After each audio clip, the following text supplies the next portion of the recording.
दोस्तों, अगर आप और अच्छी नींद चाहते हैं तो हमारी प्यारी सी ऐप नींद को इंस्टॉल करें। इस ऐप पर आपको एक्सक्लूसिव स्लीप स्टोरीज़ मिलेंगी और आप बिना यूट्यूब प्रीमियम के भी इन स्टोरीज़ को बैकग्राउंड में सुन सकेंगे। इंस्टॉल करने के लिए आप हमारी वेबसाइट neend.app पर ज़रूर आइए और अच्छी कहानियाँ, स्लीप म्यूज़िक, कुछ टिप्स सुनने के लिए इस चैनल को सब्सक्राइब कीजिए।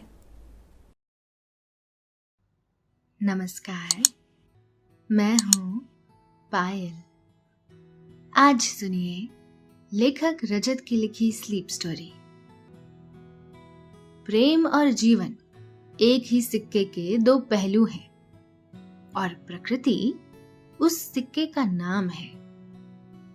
क्या आपने ये सिक्का कभी हवा में उछाला है या ये कहीं आपको रखा हुआ मिला है?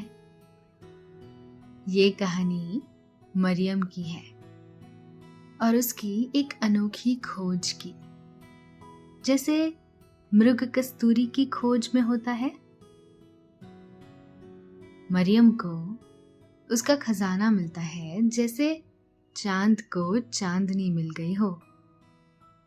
आइए रूबरू होते हैं इस अप्रतिम कहानी से।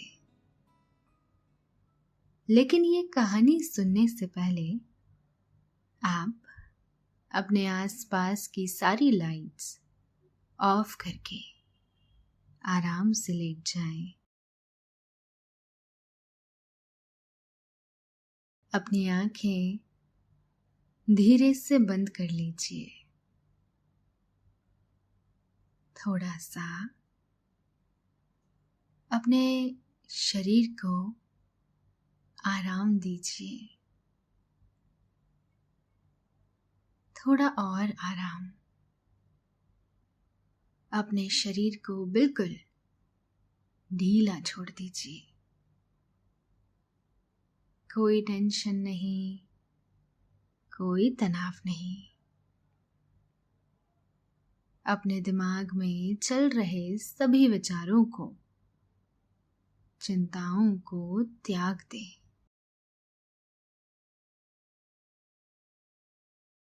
एक शांति सी महसूस करें। सभी नेगेटिव पॉजिटिव विचारों को धीरे धीरे निकाल दें। हाथों को सीधा करके अपनी कमर के साइड में रख लीजिए। अब अपनी सांसों पर ध्यान लगाएं। इसको धीमे या तेज नहीं करना है, बस ध्यान देना है कि कैसे वो आपके अंदर प्रवेश कर रही है और कैसे वो वापस आपके गले और नाक के माध्यम से बाहर निकल रही है। मन शांत, एकदम शांत होता जा रहा है। आप बहुत अच्छा महसूस कर रहे हैं। खुद को काफी हल्का फील कर रहे हैं। सब तरफ शांति ही शांति है, सुकून है, खामोशी है।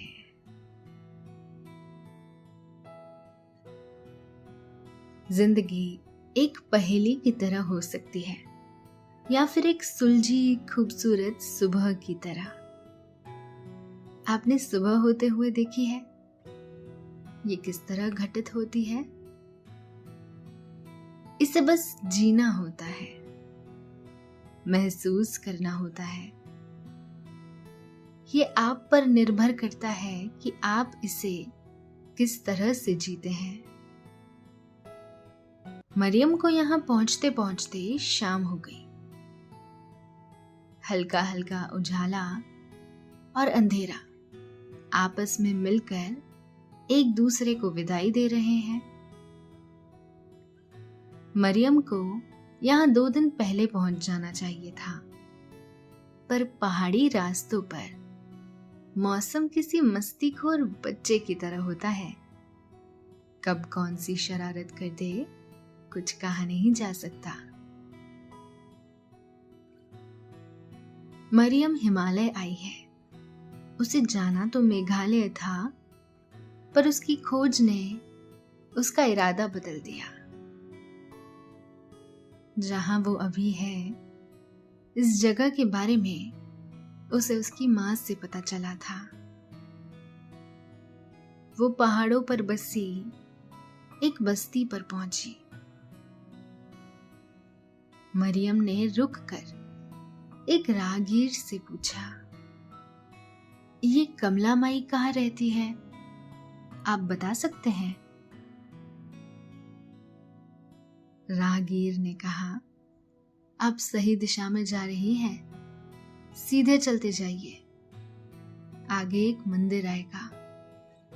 उसके सामने कुछ पेड़ों के पीछे कुछ दूर चलने पर एक कुटिया दिखेगी। वही उनका घर है। मरियम राहगीर को शुक्रिया कहकर आगे बढ़ गई। पहाड़ी पर बसी ये बस्ती हर तरह से हरियाली की गोद में विराजमान है, जैसे किसी जंगल में कोई बस्ती हो। थोड़ा आगे चलने पर मरियम मंदिर के पास पहुंची और फिर सामने की ओर चल दी। राहगीर ने कहा था कुछ पेड़ों के पीछे, पर यहां तो बहुत सारे पेड़ हैं। शायद उनकी नजरों में ये कुछ पेड़ ही होंगे। मरियम ने सामने की ओर पेड़ों के पीछे जाते हुए कहा। उसे एक कुटिया दिखाई दी। बांस और घास से बनी एक बेहद खूबसूरत झोपड़ी। दरवाजे के आसपास वाली दोनों खिड़कियों पर दिए जल रहे हैं, जो दूर से देखने पर कुटिया की आंखों की तरह दिखाई दे रहे हैं। कुटिया के सामने छोटा सा बगीचा है,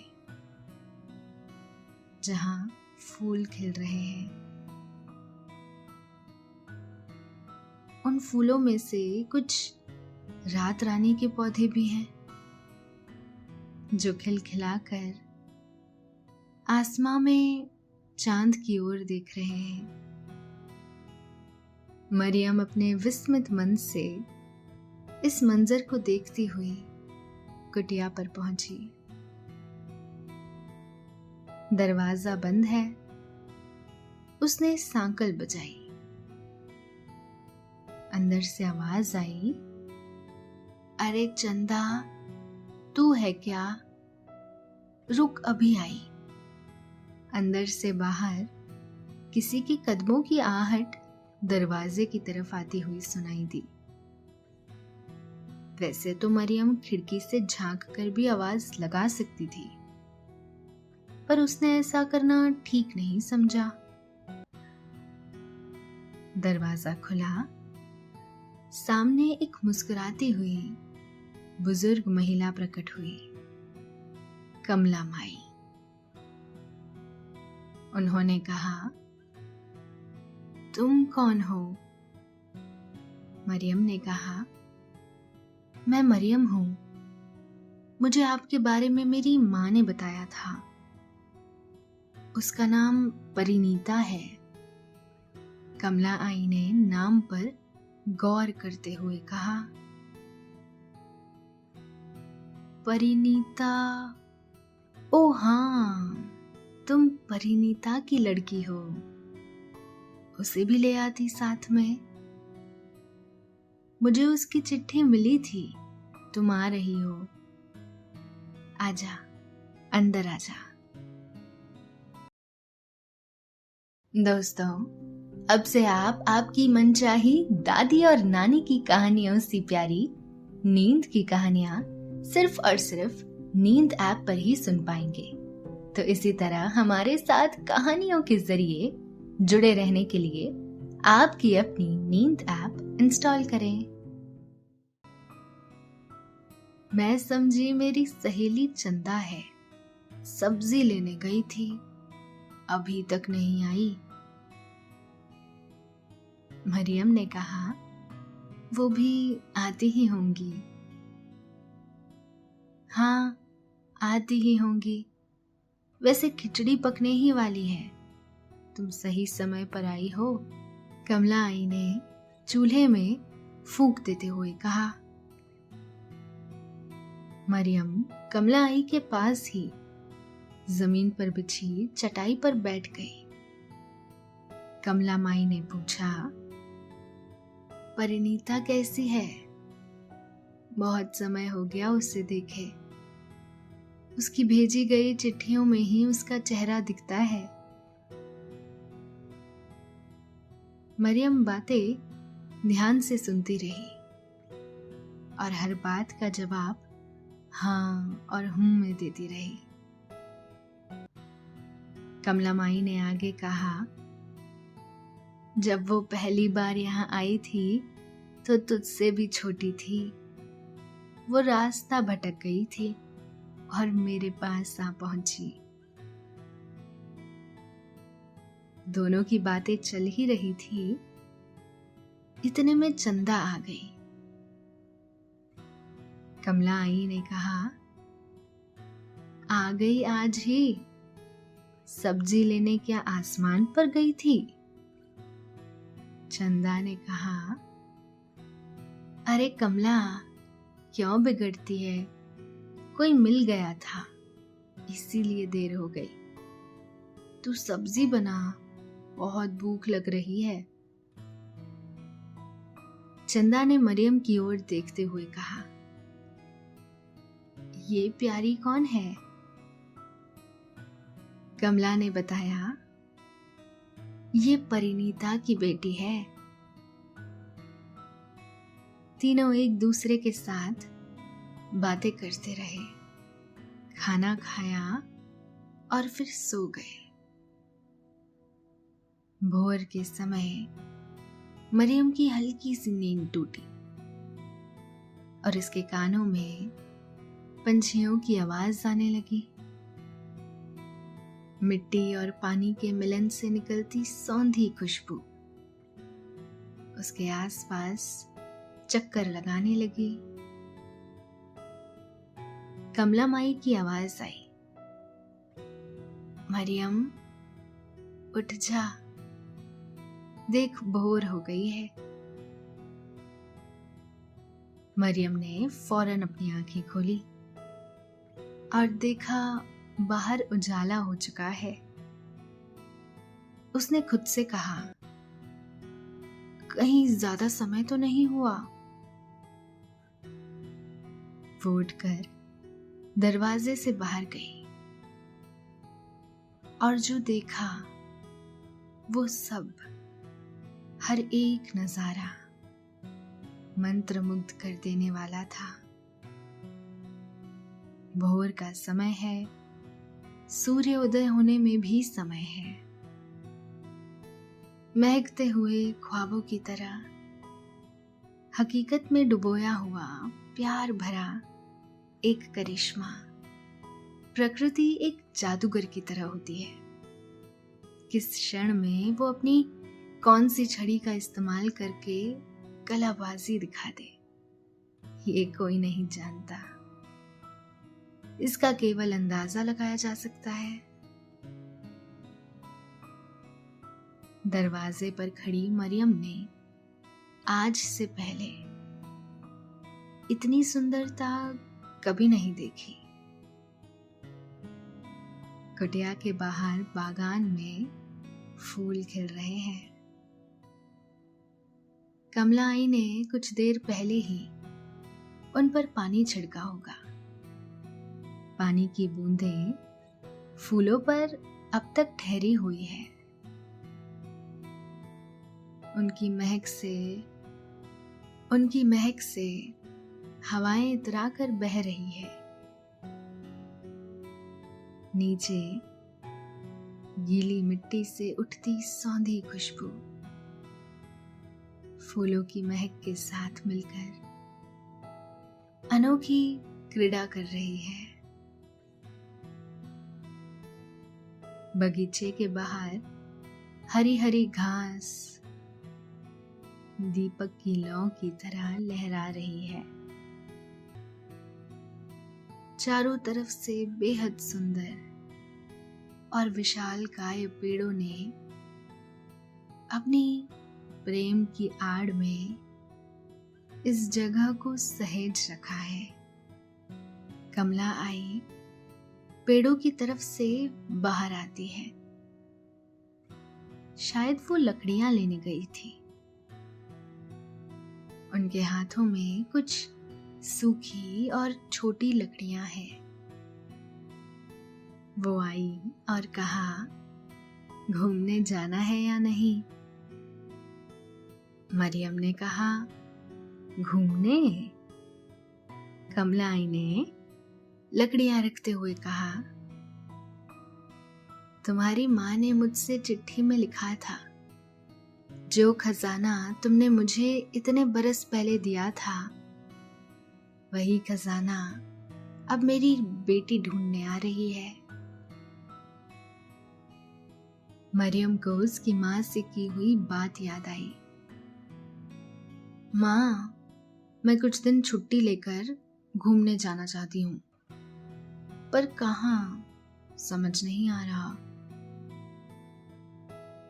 माँ ने बताया, ऐसी बहुत सी जगह है, पर सवाल ये है कि तुम घूमने क्यों जाना चाहती हो? मरियम ने कहा, शांति के लिए, रोमांच के लिए। माँ ने कहा, तुम्हारा आज तक का सबसे खास एडवेंचर कौन सा रहा है? मरियम ने सोचते हुए कहा, बहुत से रहे हैं माँ, एक बता पाना मुश्किल होगा। मैं बहुत सी जगह घूमने गई हूँ। माँ ने कहा, सबसे कामयाब रोमांच वो होता है जहां आप खुद से मिलो, प्रकृति से मिलो और आपको एहसास हो कि आप दोनों में कोई अंतर नहीं है।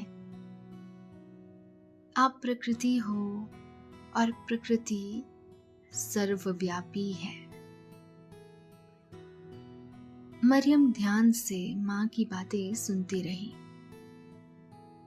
उन्होंने आगे कहा, तुम अगर असली एडवेंचर चाहती हो तो तुम्हें एक खोज पर जाना होगा, कमला माई के पास। कमला माई ने आवाज दी, मरियम, कहाँ खो गई हो? मरियम ने कहा, कुछ नहीं माई, कुछ याद आ गया था। अच्छा, तुम माँ इसी खजाने की बात कर रही थी। दोनों बगीचे के बाहर की तरफ आकर एक पत्थर पर बैठ गए। कमला माई ने कहा, हाँ, यही तो खजाना है।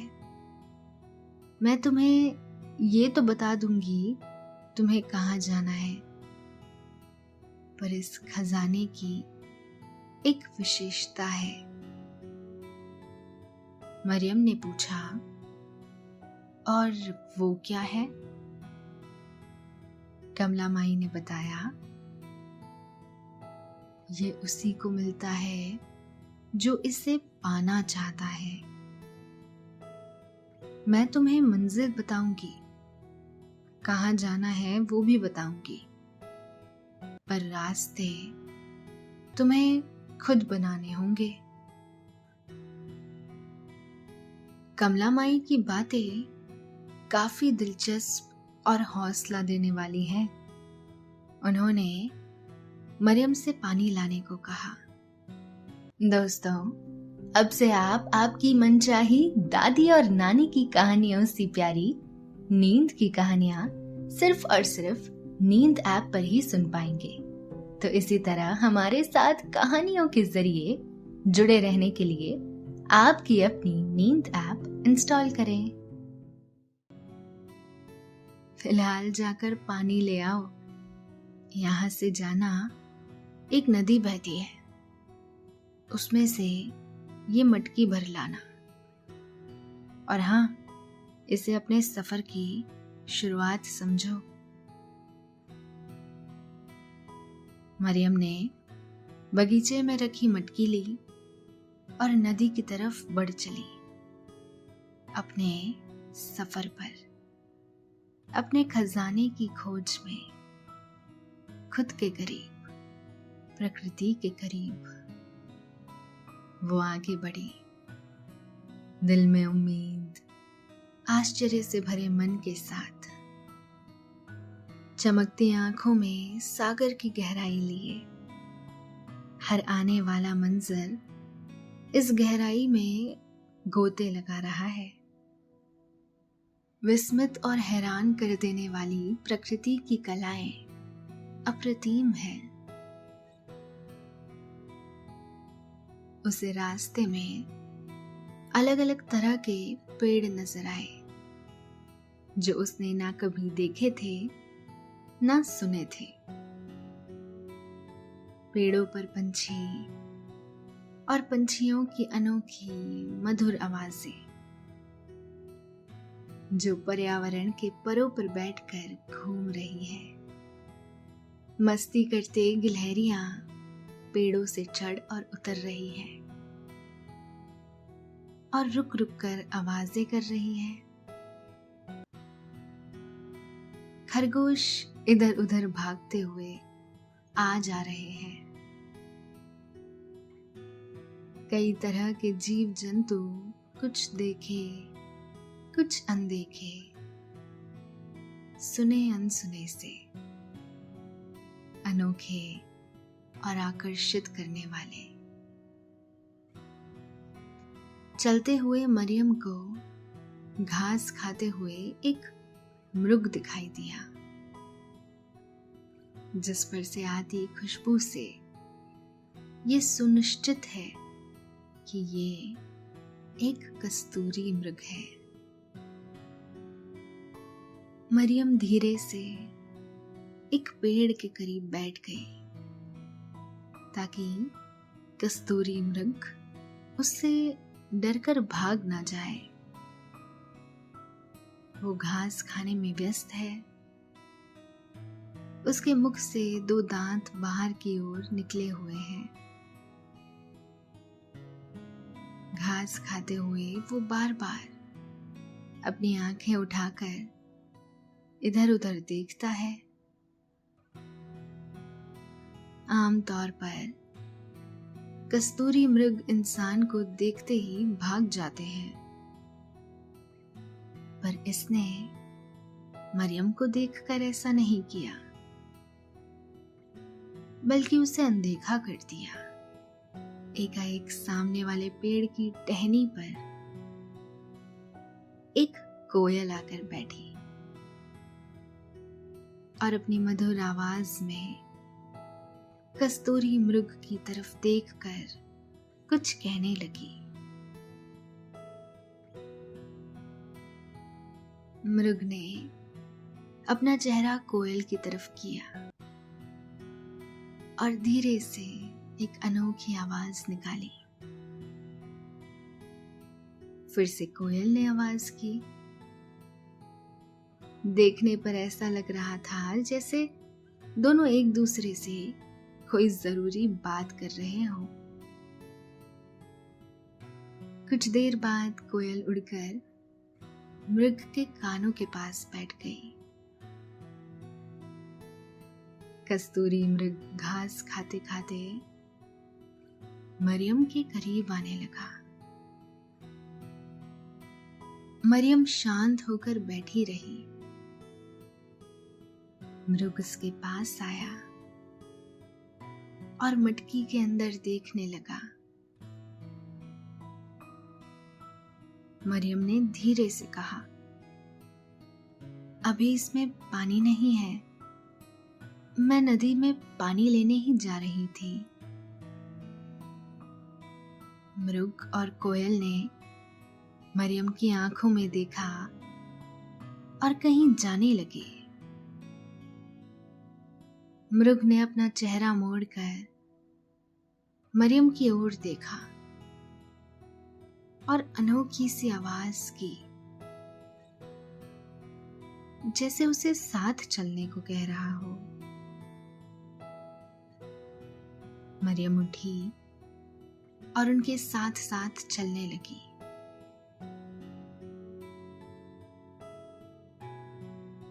यह अनुभव किसी जादुई कथा की तरह मालूम होता है।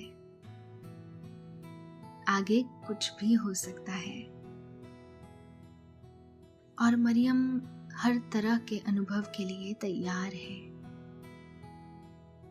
वो भले ही मृग का बोलना ही क्यों ना हो। हालांकि ऐसा हुआ नहीं।